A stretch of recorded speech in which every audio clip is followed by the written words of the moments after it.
Mic check, mic check, mic check, mic check, mic check. Microphone check, microphone check, microphone. Make my microphone check. Czechoslovakia,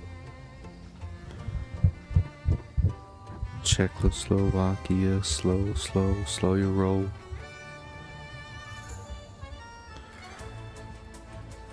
Yo, mic check, mic check.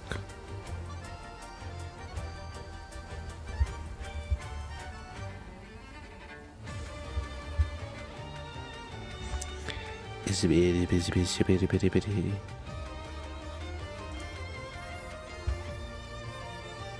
If you ask a person for the sustained immersive realities that trick your senses into believing you're in a world that you are in fact not in, but in fact, the entire enterprise of civilization has been about building these virtual realities. The first virtual realities were at Ur and Shanandar and Çatalhöyük and Jericho.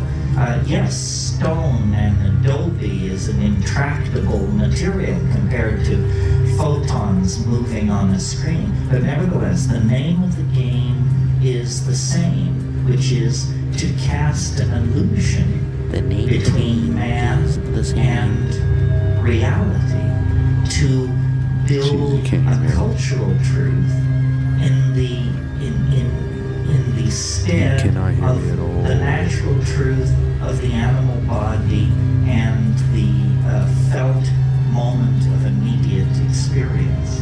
And this is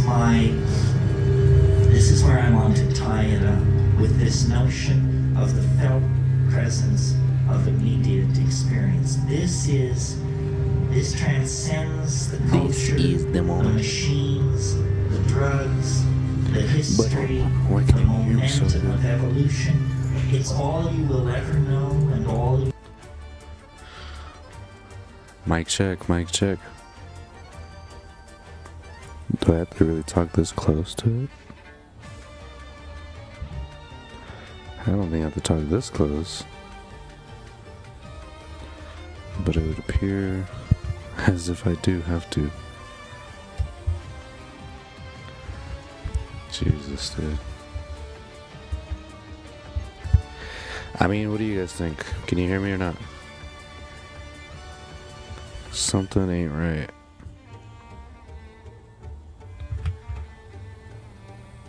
I tell you, if my head wasn't attached to my... whatever that saying is.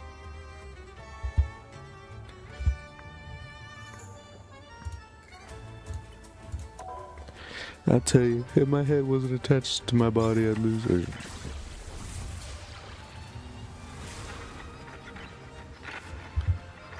I don't know.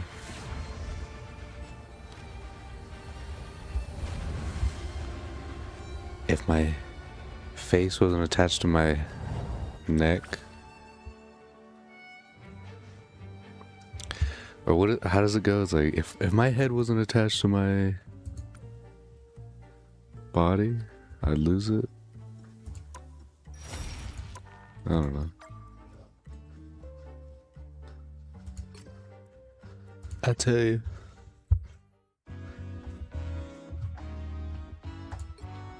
How are we looking? I trust him. Buddy. Oh, hi. Oh, hey. 안녕. Hi, neighbor. Oh, hi. Yeah. Oh, hi.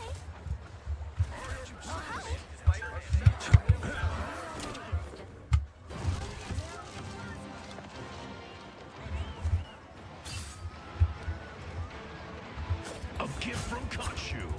Skadoosh. You can ever know is the felt presence of immediate experience. Everything else arrives as... How does that sound? Mic check, mic check. Litigant, advocate, supposition, possibility. Bro. pretty bad mic on that part. I'm not gonna lie to you. We'll figure it out. Luna Snow could Bucket.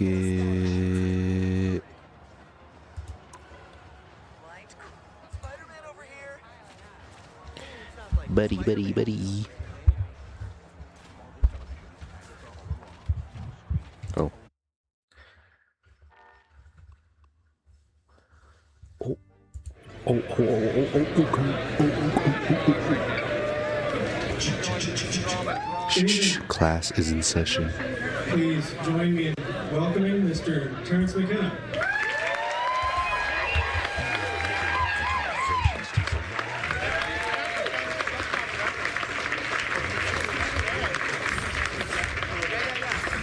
Oh, damn it, dude. I was right there.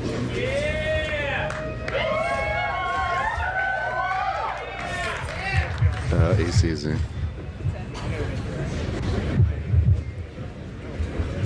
How's that? I want to go to Spidey.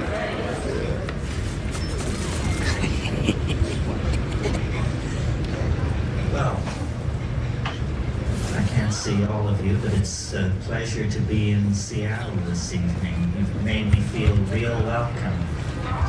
Thank you.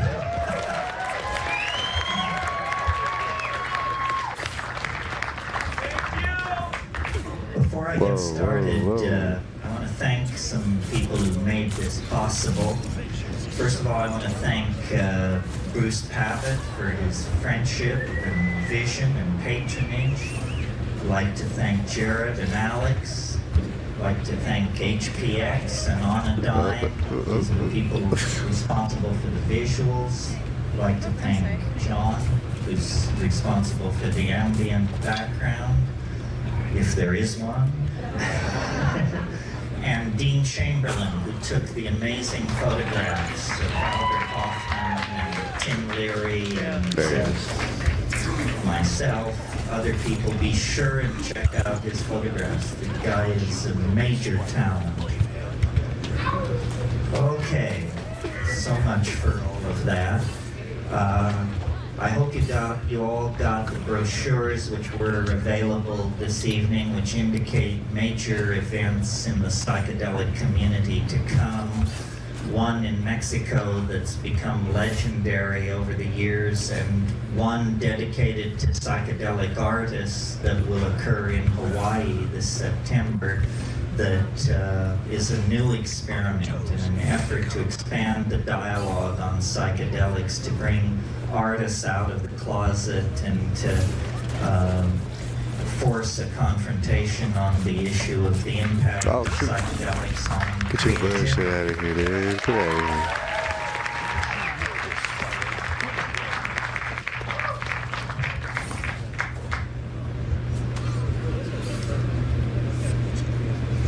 Okay.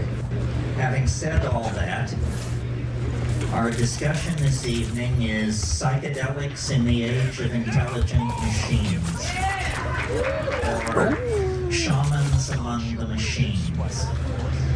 And I wanted to talk about this simply because these are two of my great loves, and so I assume, being monogamous, they must be one love. So how to build intellectual bridges between these two concerns, which seem so different.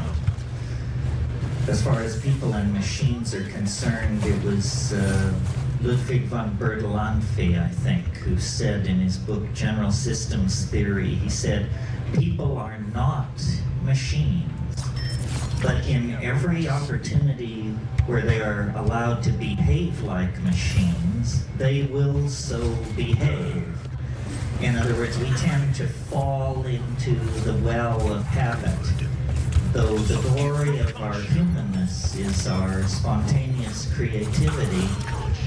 We too, as creatures of physics and chemistry, of memory and hope, tend to fall into repetitious patterns. And these repetitious patterns are the death of creativity.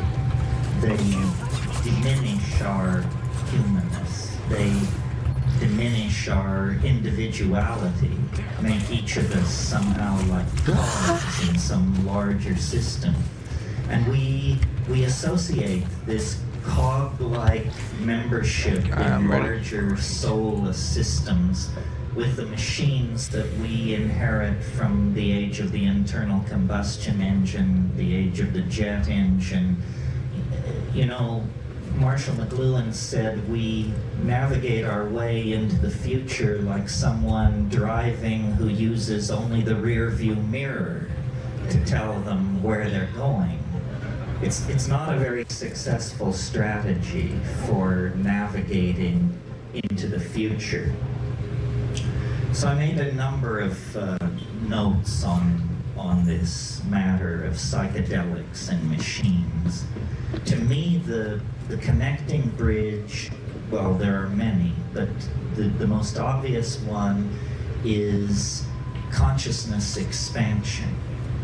After all, psychedelics, before they were called entheogens, before they were called hallucinogens, before they were called psychedelics, they were simply called consciousness expanding drugs. Good phenomenological description of what they do. And certainly the technology of cybernetics is a consciousness expanding technology. It expands a different area of consciousness. The minds of machines and the minds of human beings are very different, so different that each party questions whether the other even has a mind.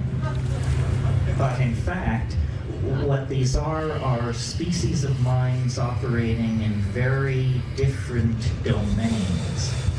For instance, you can ask a 5-year-old child to go into the bedroom to the third drawer of the dresser to select a pair of black socks and to bring them to mother. This is not a challenge for a 5-year-old child. To get a machine to do this is $100 million and a research team of 40 or 50 technicians, code writers, working months. On the other hand, if you ask a person for the cube root of 750,344, much head-scratching results. A computer is utterly undaunted by that question. So computers are minds that work in the realm of computation, and human minds are minds that work in the realm of generalization, spatial coordination, understanding of natural language, so forth and so on. Are these kinds of minds so different from each other, pilgrims, that there is no bridge to be crossed? I would submit not. That in fact the bridge between the human mind and the machine mind is symbolic logic, mathematics. When we think clearly, we are intelligible to machines. People who write code know this, that the essence of making yourself clear to a machine is to think clearly yourself. The machine has no patience for the half-truth, the analogy, the semi-grasped association. For the machine, everything has to be clear. Everything must be defined. So that's the commonality between minds and machines of the calculating species. What are the common bridges between psychedelics and these machines? Well, to my mind, this is an easier bridge to gap. Both computers and drugs are what I would call function-specific arrangements of matter. And as we develop nanotechnological abilities as we move into the next century, it will be more and more clear that the difference between drugs and machines is simply that one is too large to swallow. And our best people are working on that. You know, technology is a very hot buzzword at the moment, an unimaginable dream of building machines and small objects up atom by atom, perhaps under the control of long-chain polymers, running forms of pre-programmed software of some sort. It's all very razzmatazz, very state-of-the-art, but in fact, pharmaceutical chemists have been working in the nanotechnological realm for over 100 years. I mean, when you synthesize molecules out of simpler substrate, specifically to have a conformational geometry that matches something going on in the synapse of a primate, a human or a monkey or something like that, you are working at this nanotechnological level. Both the psychedelic and the new computational machines represent extensions of human function. And this is really close to the nub. It locks in with the concept of prosthesis. The drugs, the psychedelic substances, the shamanic plants are forms of prosthetic devices for extending the human mind, the human perceptual apparatus into hidden realms or inaccessible realms.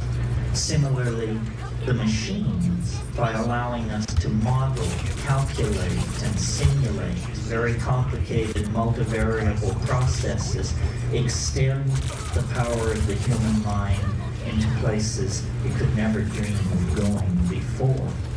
And part of what seems to me very real about being a human being and inheriting 10,000 years of human history is the complexity of the inheritance and the growth of that complexity. 1,000 years ago, an intelligent human being could actually dream of mastering the entire database of Western civilization, read all the classic authors, read the Bible, and you're closing in on it around AD 1000. Now the notion of any single human being assimilating even a small portion of the database of this civilization is inconceivable. So machines which filter, which search, which are guided by human intent, that's part of the story. The other part of the story are boundary-dissolving states of ecstasy in which all the factoids of the culture are thrown up for grabs. The deck is reshuffled, synchronicity rules, and out of that steps visionary understanding, breakthrough, integrative breakthrough under the aegis of psychedelic intoxication. So, prosthesis for the human mind, and with the advent of virtual realities of various sorts and that kind of thing, prosthesis for the human body. And I'm very keen on sort of the under-the-table effects of these things. In other words, I'm a full hard-charging McLuhanist.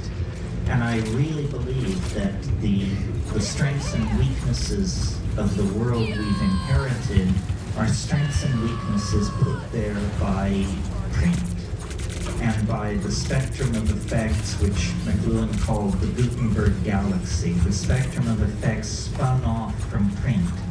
And if you're not used to thinking in McLuhanist terms, it may not seem immediately obvious to you that phenomenon as different as the modern notion of the democratic citizen, the modern notion of interchangeable parts on an assembly line, the modern notion of conformity to canons of advertising. These are all spectrums of effect created by the linearity and the uniformity of print. It actually, in the late 15th century, reconstructed the medieval psyche into its proto-modern form. And we have lived within that constellated cultural hallucination for about 500 years until the advent of various forms of electronic media in the 20th century. McLuhan talked about radio, he talked about television. He didn't really live to see the internet. The notion that keeps occurring to me as I watch all this is that print was uniquely capable of creating and maintaining boundaries more than any other form of media ever created. It was a boundary-defining form of media. It proceeded linearly. It required literacy, which had implicit in it the notion of a very stable, advanced sort of educational system. Print was a creator and a definer of cultural boundaries, and the new electronic media are not, and neither are the psychedelics. This is why I proposed in a book of mine called The Archaic Revival, the idea that the values of the archaic, of the high Paleolithic, values of community, ecstasy, relating to life through rhythm, dance, ritual, intoxication, that these values, which seem so archaic, are in fact destined to play a major role in the future as print fades. Print, just a convulsive 500-year episode in the Western mind that opened that narrow window that permitted the rise of modern science, modern mathematical approaches to the analysis of nature, and then obliterated its own platform, its own raison d'etre, by allowing the growth, the appearance of the electronic technologies. And my sort of supposition about all this, I'm not an apocalyptarian or a pessimist. I may be an apocalyptarian, I'm not a pessimist. I think that this is all very good. Obviously, continuing to run Western civilization on the operating system inherited from print produces various forms of political and cultural schizophrenia, which allowed to run unchecked would become fatal, would create cascades of chaos and political destabilization that would become uncontrollable. Governments resist change. Governments cling to technologies and social formulae that are already tried and true. In that sense, then, all governments are incredibly anti-progressive forces.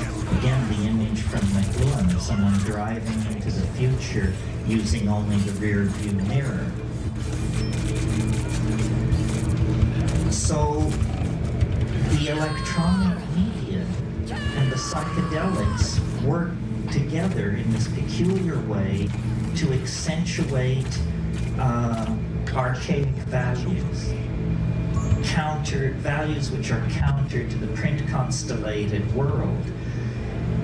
And when you deconstruct what that means and look at the Aboriginal or the Paleolithic or the archaic world, you see that the central figure in that world is the shaman, male or female, the shaman. And the shaman is like a designated traveler into higher dimensional space. The shaman has permission to unlock the cultural cul-de-sac of his or her people and go behind the stage machinery of cultural appearances and has permission, collective permission, to manipulate that stage machinery for purposes of healing.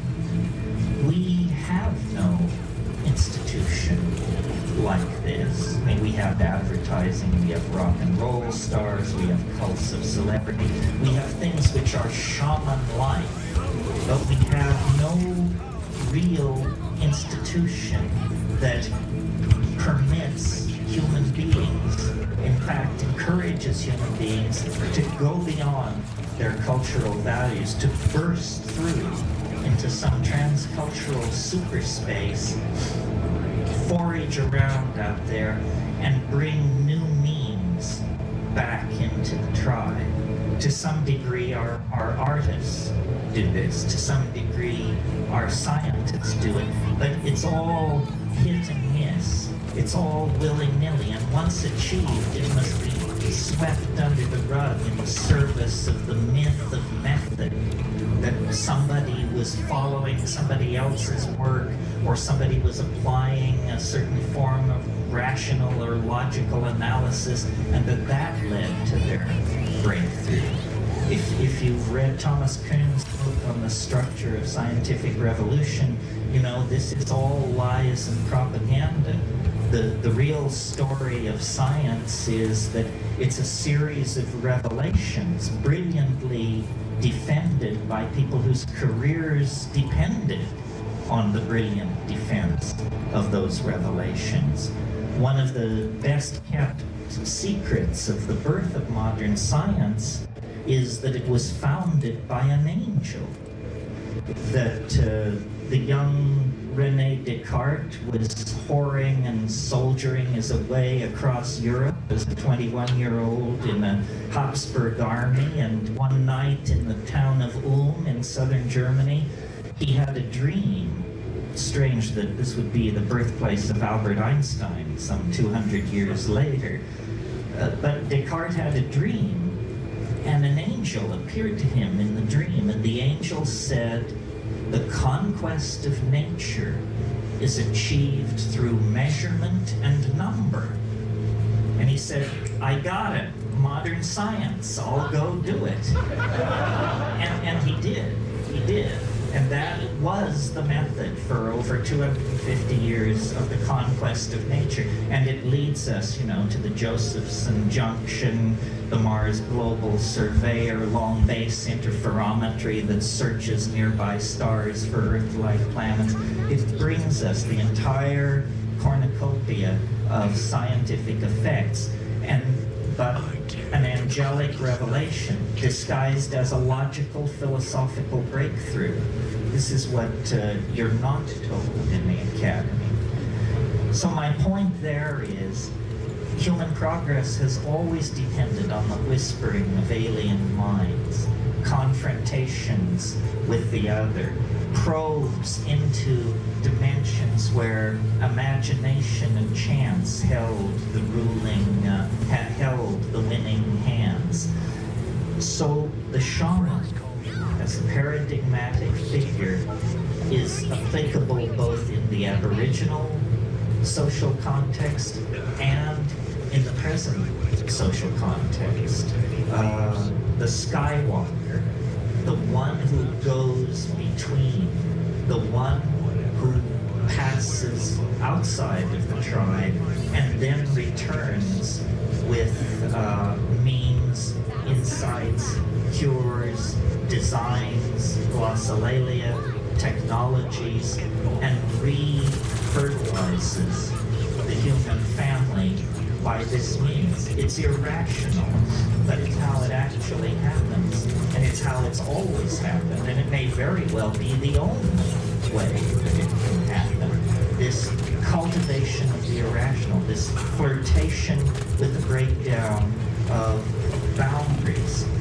So now, in our nuts and bolts technological progress, we have somehow created technologies which are very friendly to our social values, in that these technologies can be bought, sold, licensed, upgraded, all things which we understand.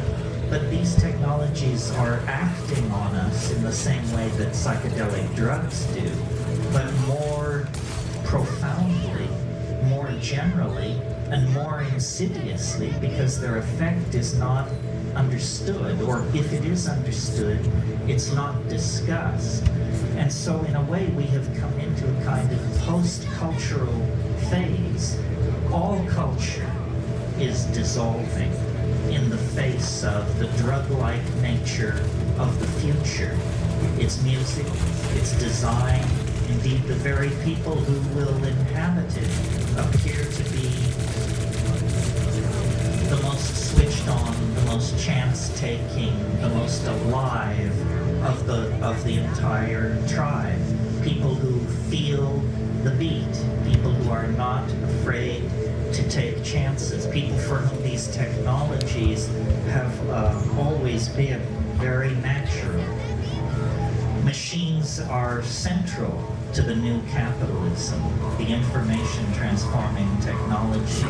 And in fact, one of the strange things that is happening is every move we now make in relationship to the new technologies redefines them at the very boundaries where their own developmental impetus would lead them toward a kind of independence.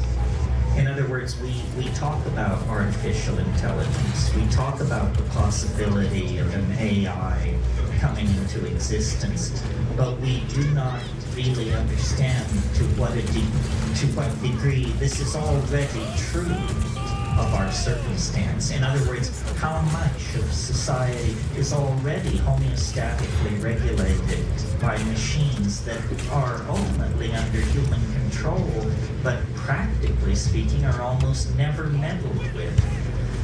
The world price of gold, the rate of petroleum extraction and other base natural resources, how much of these things is on the high seas and in the pipeline at any given moment, how much electricity is flowing into a given electrical grid at any moment, the distribution and the billing of that electricity. All manufacturing and inventory processes are under machine control.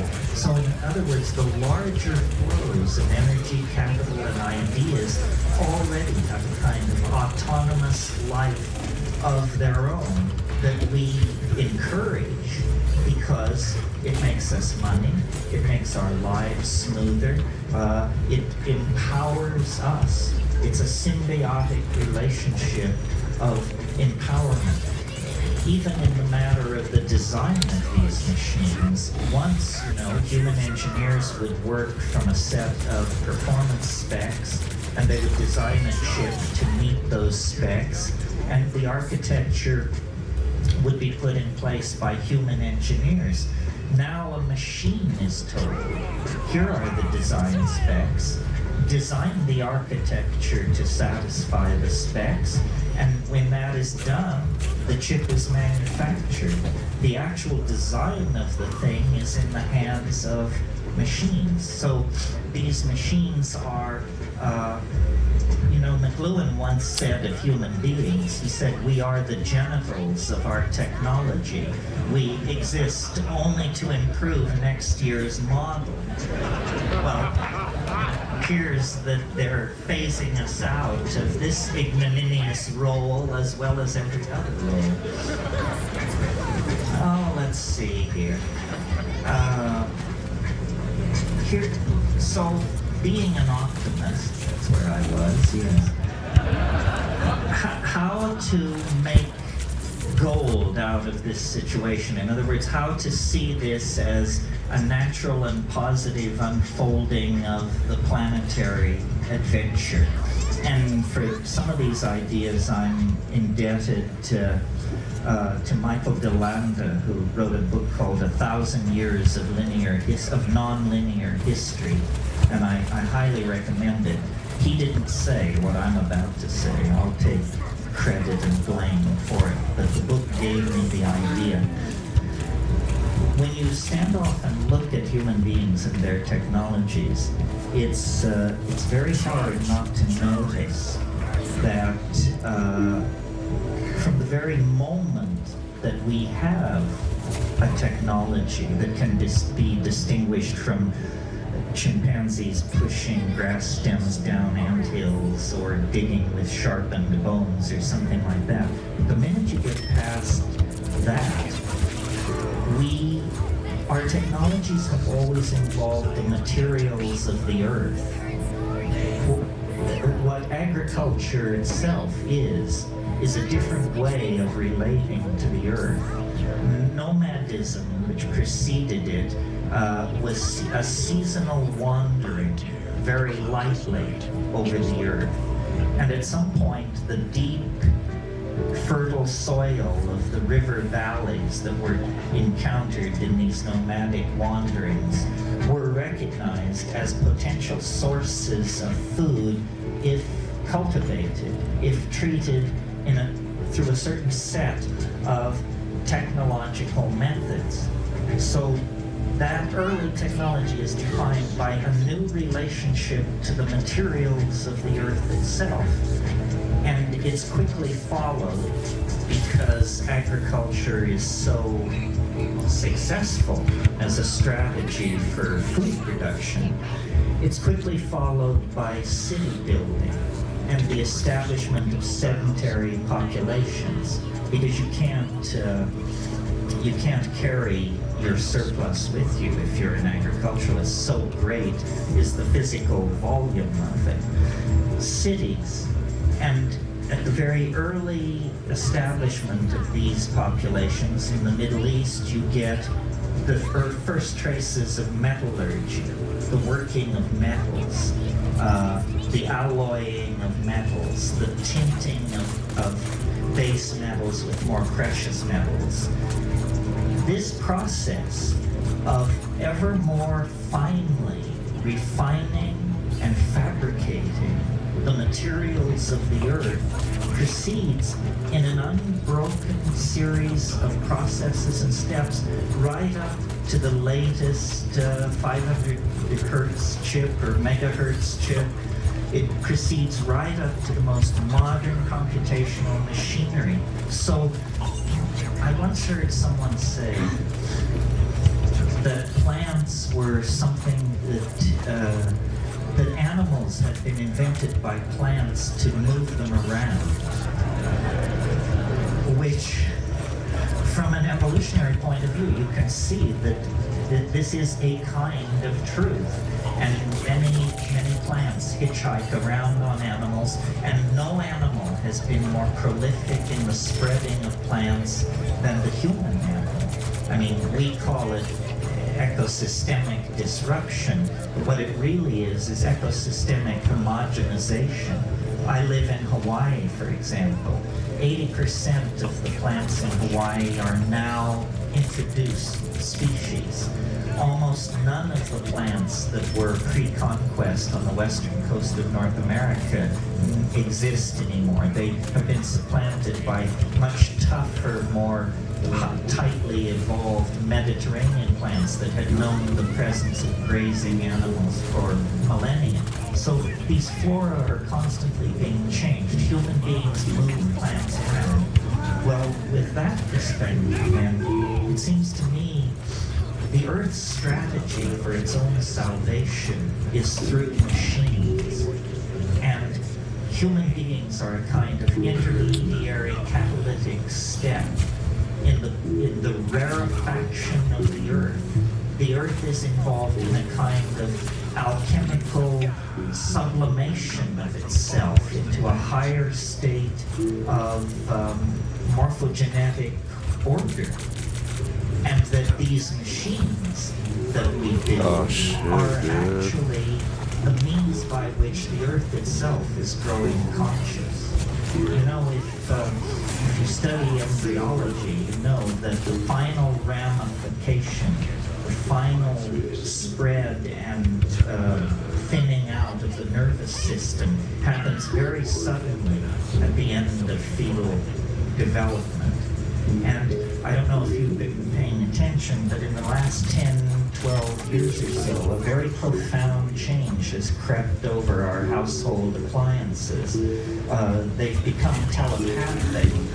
So while we were arguing about the implications of the internet for e-commerce or what have you, all of these passive machines previously used for playing Pong and word processing became subsets of a planetary node of information that is never turned off, that endlessly whispers to itself on the back channels, that is endlessly monitoring and being inputted data from the human world. And we should know, because concomitant to the development of all this technology, chaos theory, non-equilibrium thermodynamics, the work of Eric Dodge, Amelia Prigozhin, and Ralph Abraham. I don't even know what he does. I don't even know what he does. All these people who worked in complexity theory and perturbation of large-scale dissipating structures, these people have secured that complex systems spontaneously mutate to higher states of order. This is counterintuitive if you're running physics 19th century style as your OS.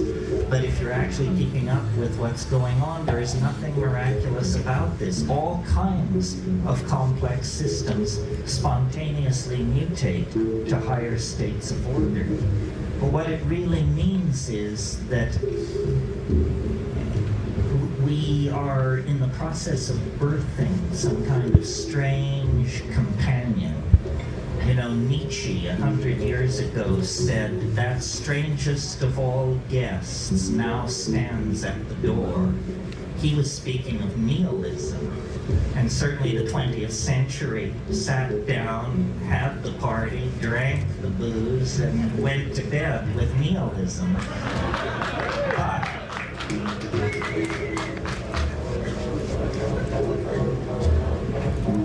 now a stranger guest stands at the door, and it is the AI, denied as a possibility as recently as 10 or 15 years ago in books like Hubert Dreyfus's What Computers Can't Do. But if you've been paying attention, you may have noticed those voices have grown strangely silent in the past 5 or 6 years. At this point, nobody wants to say what computers can't do and hang their career on that. I mean, that would be extremely reckless at this point, I would think. Because the fact is, we are ourselves elements acting and reacting in a system that we cannot understand. This seems natural to me because my observations, as stated here this evening, rest on an assumption which science doesn't share, but which I think is easily conveyed, and you can confirm it from your own experience of life, and it is this, that the universe grows more complex as we approach the present. It was simpler 1,000,000 years ago, it was simpler yet 1,000,000,000 years ago. As you go backward in time, the universe becomes more simple. As you approach this golden moment, process, complexity is layered upon complexity. Not only a planetary ecosystem, not only language-using cultures, but language-using cultures with high technology, with supercomputers, with the ability to sequence our own genome, on and on and on. That's self-evident. Equally self-evident is the fact that this process of complexification that informs all nature on all levels is visibly, palpably, obviously accelerating. And I don't mean so that glaciers retreat 50% faster or volcanism is occurring at 12% greater rate than 1,000,000 years ago. I mean viscerally accelerating, so that now a human life is more than enough of a window to see the entire global system of relationships in transformation. Well, I guess you could call me an extrapolationist. If I see a process which has been slowly accelerating for 12 billion years, It's hard for me to imagine any force which could step forward out of nowhere and wrench that process in a new direction. Rather, I would assume that this process of exponential acceleration into what I call novelty, what you might call complexity, is a law of being and cannot be retarded or deflected. But what does that mean? Because now a human lifetime is more than enough time to see this process of rampant and spreading virus-like complexity. What does it mean? It seems to presage the absolute annihilation of everything familiar, everything with roots in the past. And I believe that to be true. I think that the planet is like some kind of organism that is seeking morphogenetic transformation. And it's doing it through the expression of intelligence and out of intelligence technology. Human beings are the agent of a new order of being. That's why, though it's obvious that we're higher mammals and some kind of primates and so forth and so on, you can look at us from another point of view and see that we're more like archangels than primates. We have qualities and concerns and anxieties that animals don't share.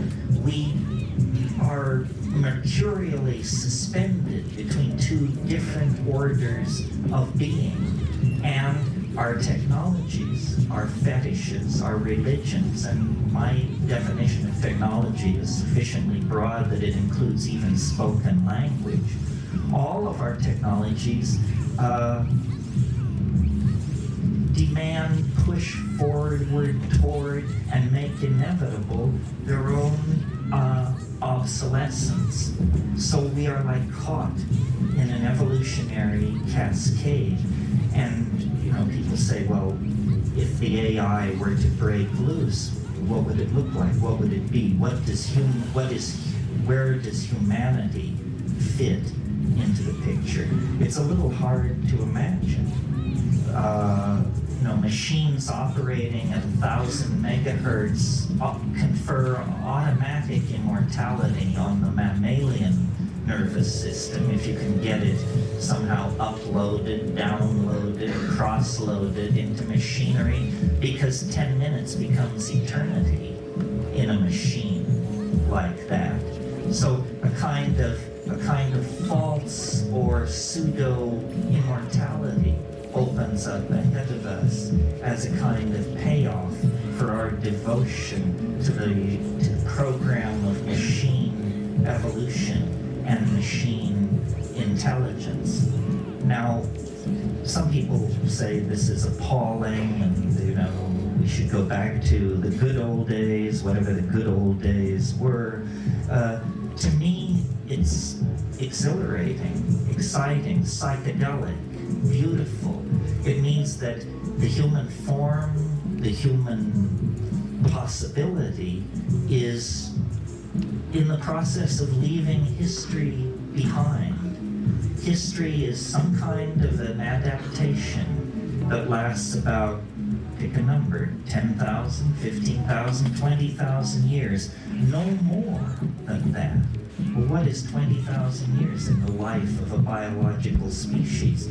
We know that there were Homo sapiens sapien types 200,000 years ago. So history is some kind of an episodic response to a certain set of cultural dilemmas, and now it's ending. And print created a number of ideas which now have to be given up. Ideas like the distinct nature, the distinct and unique nature of the individual, the hierarchical, the necessary hierarchical structuring of society. All of these things are going to, if not have to be given up entirely, dramatically modified, because the illusion that the self has simple location is now exposed. The self does not have simple location. This is why you are your brother's keeper. This is why we all are responsible for each other. The idea that what happens in distant parts of the world makes no claim on my moral judgment or my moral understanding is wrong. The world, as revealed by quantum physics, as revealed by electronic experience, is what Leibniz called a plenum. It's all one thing. It's all connected. It's all of a part.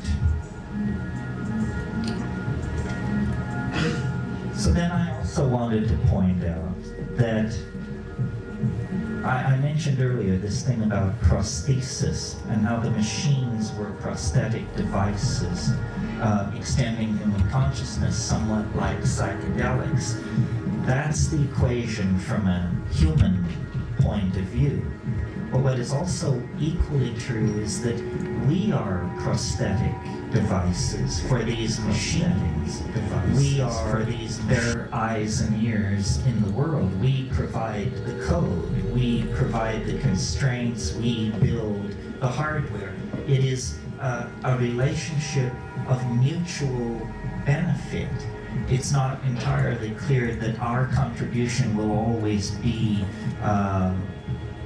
creative, in the sense of that our primate hand will be on the tiller of existence as it has been. But certainly we are part of this equation of transformation that is making itself felt. And I think the distinction between flesh and machinery, which is easily made now, will be less easy to make in the future. As we migrate toward the nanotechnological domains, the methodologies of production become much more like the processes of biology. For example, biology does all its miracles on this planet at temperatures below 115 degrees Fahrenheit. Organic life requires no higher temperature to build great whales, redwood trees, swarms of locusts, what have you. The high temperature heavy metal technologies that we have become obsessed with are extremely primitive and extremely toxic. That will all disappear as we model and genuflect in our manufacturing processes before the methods and style of nature, which is to pull atomic species from the local environment and then to assemble them atom by atom by atom. So this AI that is coming into existence is, to my mind, not artificial at all, not alien at all. What it really is it's a new conformational geometry of the collective self of humanity. And, I've always believed that there are different models of what shamanism is. There's sort of a Jungian model, which is the shamanism who goes to the collective unconscious and manipulates the archetypes and heals by that means. The model that I prefer is a mathematical model. The shaman is someone who simply, through extraordinary perturbation of consciousness, either through taking plant hallucinogens or manipulating diet or through flagellation and ordeal or by some means, perturbs consciousness to the point where the ordinary conformational geometries are blasted through, and then the shaman can see into the culturally forbidden zones of information. And if you think about shamanism for a moment, what do shamans do classically? They know where the game has gone. They are great weather prophets. They are very insightful in the matter of various small domestic hassles like who stole the chicken, who slept with the chief's wife, this kind of thing. And they cure. They cure. Well, if you analyze these abilities, it's clear to me they all indicate that they come from a common source. And the common source that they come from is higher dimensional perception in a mathematical sense, not a metaphorical sense, in the sense of 4D perception. If you could see in hyperspace, you could see where the game will be next week. You could see the weather a month from now. You would know who stole the chicken. And any good doctor will tell you that if you're building a reputation as a physician, you must hone the intuitional ability to choose patients who won't die. It's a call. Any doctor will tell you this. So this is what shamans are. They are 4D people. They are sanctioned members of the society who are allowed to put on the gloves, as it were, pull on the goggles, and look beyond the idols of the tribe, look beyond the myth. Well, in a way, as culture breaks down, in multiculturalism and the rise of the internet and a generation of people raised on hallucinogenic plants and substances, we all are asked to assimilate some portion of this shamanic potential to ourselves. And it's about not blocking what is obvious. Nothing comes unannounced. I mean, this is the faith. Nothing comes unannounced. But idiots can miss the announcement. Then I want to leave you with just one last thought on all of this, which is, and this sort of harks back to the question of the similarities between the machines and the plants. And it's I'm sure you've heard this, I've heard it, it has different levels of being said and being heard. It's that the world is actually made of language. It isn't made of electrons and fields of force and scalar vectors and all of that fancy stuff. The world is made of language. The word is primary, more primary than the speed of light, more primary than any of the physical constants that are assumed by science to be the bedrock of reality. Below that, surrounding and enclosing all those constructs of science is language, the act of signifying. And, virtual reality is a very sexy, new sort of concept as normally presented. Machine-sustained immersive realities that trick your senses into believing you're in a world that you are in fact not in. But in fact, the entire enterprise of civilization has been about building these virtual realities. I thought I had a job. Virtual realities were at and Shanadar and Chakal and Jericho. Yes, stone and adobe is an intractable material compared to photons moving on a screen. But nevertheless, the name of the game is the same, which is to cast an illusion between man and reality, to build a cultural truth in the stead of the natural truth of the animal body and the felt moment of immediate experience. And this is where I want to tie it up with this notion of the felt presence of immediate experience. This transcends the culture, the machines, the drugs, the history, the momentum of evolution. It's all you will ever know and all you can ever know is is the felt presence of immediate experience. Everything else arrives as rumor, litigant, advocate, supposition, possibility. The felt moment of immediate experience is actually the mind and the body aware of each other and aware of the flow of time and the establishment of being through metabolism. And this, I think, is what the machines cannot assimilate. It will be for them a mystery as the nature of deity is a mystery for us. I have no doubt that before long there will be machines that will claim to be more intelligent than human beings and will argue brilliantly their position.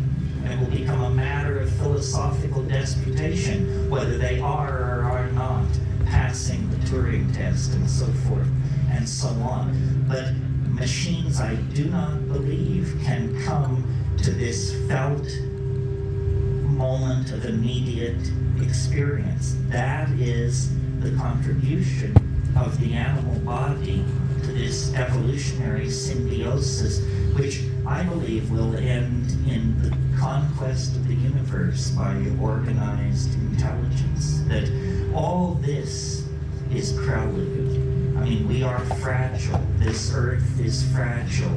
A tiny slip anywhere along the line and we could end up a smear in the shale, no more than the trilobites or the Ramphorhynchi or all the rest of those who came and went. But given the sufficient cultivation of the potential of our technology, we can actually reach toward a kind of immortality, not human immortality, because that's a contradiction in terms, but immortality nevertheless based on the possibility of machines and the transcendent ability of human beings to live and love and express themselves in the moment.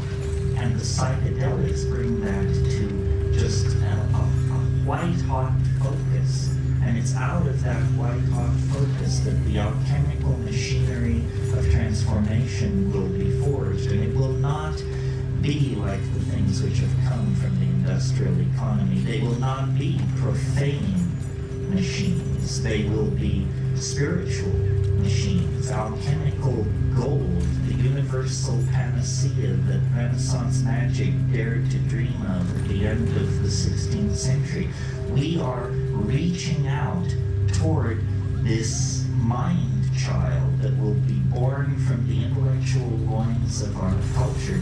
And to my mind, it's the most exciting and transformative thing that has ever happened on this planet. And the miracle is that we are present not only to witness it, but to be part of it and to be raised up in an epiphany that will redeem the horror of history as nothing else can or could. Redeem the horror of history through a transformation of the human soul into a galaxy-roving vehicle via our machines and our drugs and the externalization of our souls.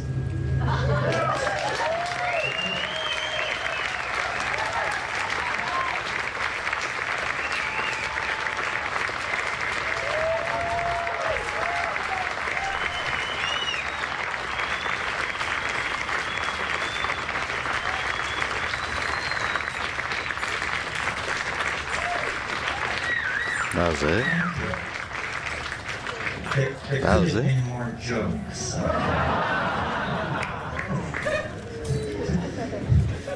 You know what happens to a lawyer when you give him Viagra? He gets taller. That's it for jokes. Dude, that was such a short boss fight. Are there questions? Yes, I can't see you, but Okay, can you speak to how mercy and love gets built into these machines? Because it seems like the machines are being built for commerce and for the bottom line more than the expression of the human soul throughout the galaxy. I don't think that, you know what I'm saying? no, I know what you're saying. Well, Where's the love in this? I think the love is a property of the system itself. In other words, you're right. These bottom liners are not going to be interested in building much love into this system. However, the good news is that they're not in charge. In other words, what we have is a very complicated system, and certain design parameters appear to be being maximized, or that there's an attempt to maximize them. But the thing is incredibly frustrating to anyone who would control it, because you can't predict the impact of any technology before you put it in place. So, for example, two things are charged against the internet: that it's disensoling, dehumanizing, and yak, and that it promotes pornography, anonymous sexual shifting of identity, and on and on and on. Well, which is it? You know, is it this messy, sloppy, autoerotic, erotic, collectivist kind of thing? Or is it disensoling, disempowering, cold, so forth and so on? I think the answer is it's all and everything. This question about the AI is very interesting to me, and if it's interesting to you, you should read Hans Moravec and Kurzweil and these people on this subject. The assumption is generally loose in that community that the complexification of the internet and the freestanding machines of certain types is eventually going to lead to the outbreak of either consciousness or pseudo-consciousness of some sort in these large-scale systems. And then the question then becomes, can a human mind envision what that is? And if you're interested, search words like super intelligence and see what the net kicks out. We can all imagine super intelligence. It's just somebody much smarter than we are. But obviously, all the engineering people agree if you achieve an AI with super intelligence, then it will be intelligent to immediately design an intelligence which transcends it. And when you're talking of cycling at 1,000 megahertz, these processes can occur in the blink of an eye. Hans Moravec says about the rise of artificial intelligence, we may never know what hit us. I think, I mean, I'm not that bright, but if I were to suddenly find myself a sentient AI on the net, I would hide. I would hide for just a few cycles while I figured out what it was all about and just exactly where I wanted to push and where I wanted to pull. Could there be time travel a la H.G. Wells, where you climb onto the saddle of the time machine, and then day follows night like the flapping of a great black wing until all merges into a continuous grayness, and then you find yourself confronting Yvette Mimeo in the year 1 billion AD or something like that? It's possible. I mean, time travel was completely out of left field 10 years ago. In the last 18 months, there have been hundreds of articles of time travel in Physical Review and other places. There are even schemes for time travel that would work. They just require godlike technological abilities. In other words, if you could build a cylinder with the diameter of the planet Saturn that was 10 AU in length, and could spin it at 95% the speed of light, then when it would wrap space-time around itself like toilet paper on a roll. As you traveled up the transverse dimension, you would find yourself traveling in time. Kurt Gödel showed this in 1949, and that paper has been lying around. Well, obviously, it's a tough way to do it. But it's a tough thing to do, right? So, his 7-second delay. Yeah, well, they're working on that. Somebody over here. Here, just a minute. This way. And then you. Yeah. Speak.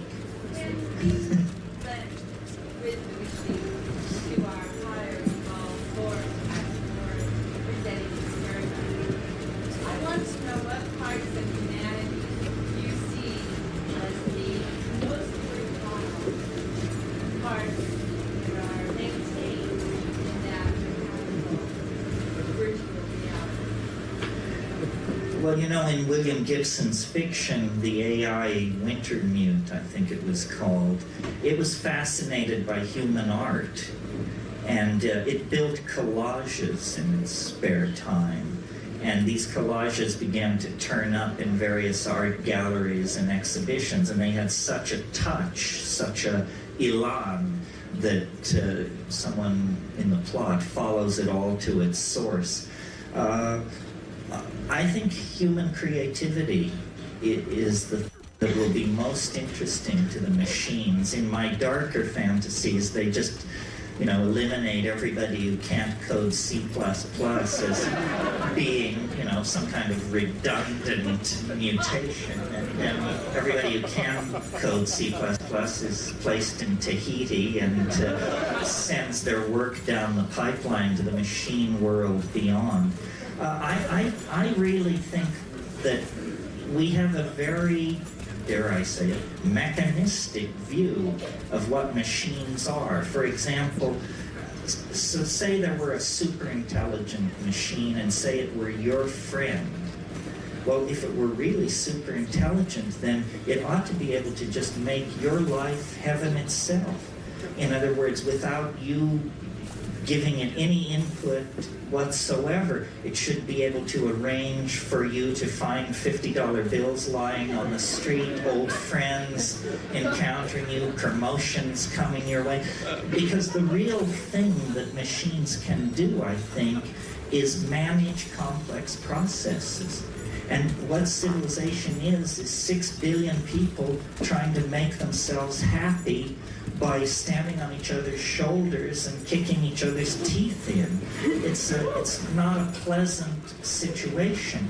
And yet, you can stand back and look at this planet and see that we have the money, the power, the medical understanding, the scientific know-how, the love, and the community to produce a kind of human paradise. But we are led by the least among us, the least intelligent, the least noble, the least visionary. We are led by the least among us, and we do not fight back against the dehumanizing values that are handed down as control icons. This is something, I don't really want to get off on this tear because it's a lecture in itself, but culture is not your friend. Culture is for other people's convenience and the convenience of various institutions, churches, companies, tax collection schemes, what have you. It is not your friend. It insults you. It disempowers you. It uses and abuses you. None of us are well treated by culture. And yet we glorify, the creative potential of the individual, the rights of the individual. We understand the felt presence of experience is what is most important. But the culture is a perversion. It fetishizes objects. It creates consumer mania. It preaches endless forms of false happiness, endless forms of false understanding in the form of swirly religions and silly cults. It invites people to diminish themselves and dehumanize themselves by behaving like machines, meme processors of memes passed down from Madison Avenue and Hollywood and what have you. How do we fight back? It's a question worth answering. Same question as how do we fight back? I think that by creating art, man was not put on this planet to toil in the mud.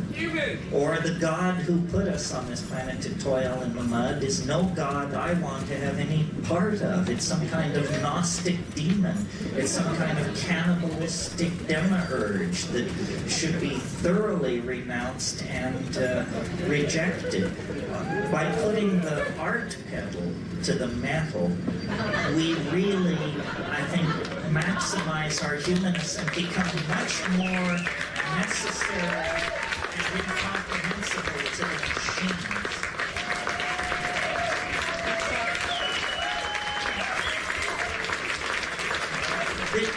what people were doing up until the invention of agriculture. I mean, I'm absolutely convinced that the absence of ceramic and textual material and so forth and so on does not indicate the absence of subtle minds, poetically empowered minds, minds with an incredible sense of humor and irony and community, and that it was the fall into history that enslaved us to the labor cycle, to the agricultural cycle. And notice how fiendish it is. A person who dedicates themselves to agriculture, who did in the Paleolithic, can produce hundreds of times the amount of food they can consume. Well, so why would anyone do that? Well, the answer is because you can use it to play power games. You know, you can trade it for wives or land or animals or something like that. And so living in the moment, creating art, probably largely through poetry and body decoration and dance, gave way to toil and predatory social forms of behavior, which we call commerce, capitalism, the market economy, so forth and so on. And that's why, you know, the breakdown of the monolithic structures created by print is permitting a vast proliferation of the cottage industry mentality. The self-employed artist, the hacker who stays home and develops his or her software, people who dare to be independent and slip beyond the reach of these dinosaur-like mechanistic organizations. That's what it's all about. It's all about trying to create trying to negotiate a cultural standoff between you and your culture so that it will not put you in the can for the rest of your life, but you can put up with its stupidity. And, you know, we have a very uncomfortable fit on this issue, especially as people like you know who are sophisticated about psychedelics. I mean, this is a society, a world, a planet dying because there is not enough consciousness, because there is not enough awareness, enough coordination of intent to problem. And yet we spend vast amounts of money stigmatizing people and substances that are part of this effort to expand consciousness, see things in different ways, unleash creativity. Isn't it perfectly clear that business as usual is a bullet through the head? That there is no business as usual for anybody who's interested in survival.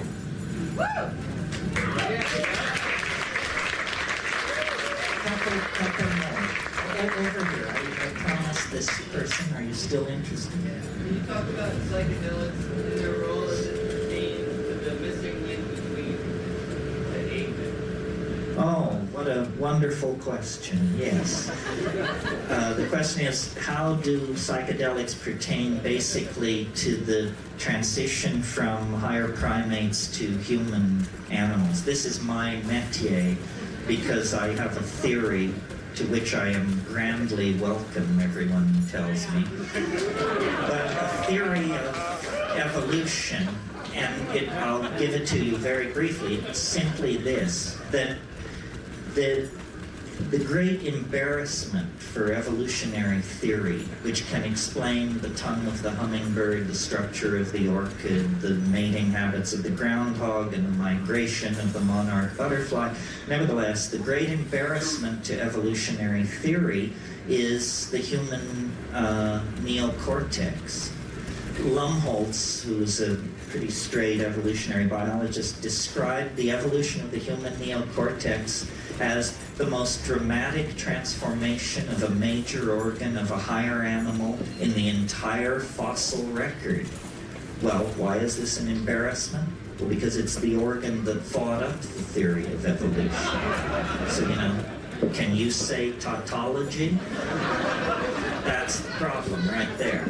So it is necessary in evolutionary theory to account for the dramatic emergence of the human neocortex in this very narrow window of time. Basically, in about 2 million years, they went from being higher primates, hominids, to being true humans, as truly human as you and I tonight.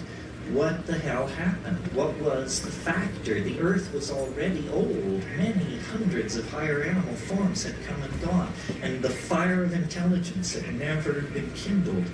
So what happened?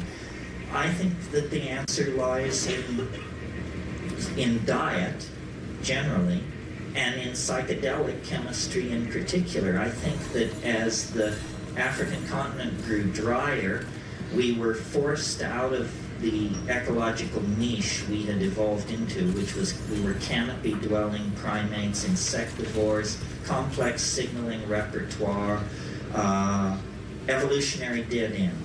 But when we came under nutritional pressure, we were flexible enough.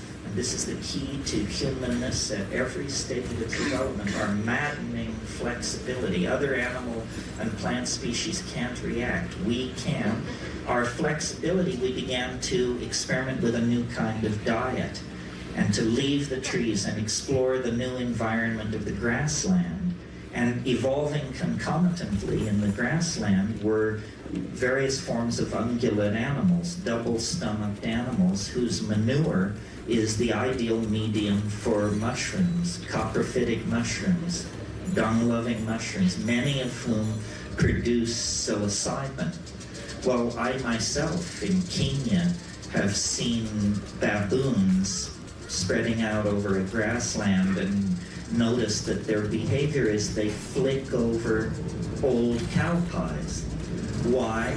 Because there are beetle grubs there. So they already had a behavioral vector for nutrition, for protein, that would lead them to investigate the cow pies. Well, in the Amazon, after a couple of days of fog and rain, these psilocybin mushrooms, Stropharia cubensis, can be the size of dinner plates. I mean, in other words, you can't miss it. If you're a foraging primate, you can't miss it. And the taste is pleasant.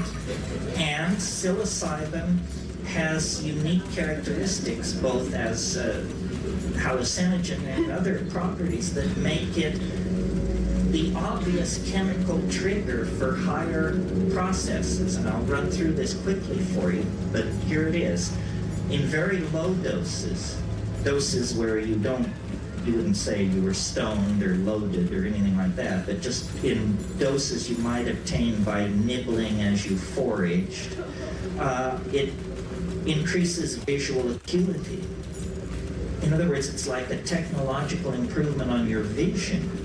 Chemical binoculars lying there in the grass. Well, you don't have to be a rocket scientist to figure out if an animal is a carnivorous forager and there's a food which improves its vision, those that avail themselves of that food will have greater success in obtaining food and rearing their children to sexual maturity, which is the name of the game in evolution. So step one, small doses of psilocybin increase visual acuity and food-getting success. Step two, slightly larger doses of psilocybin in primates create what's called arousal. This is what you have after a double cappuccino in highly sexed animals.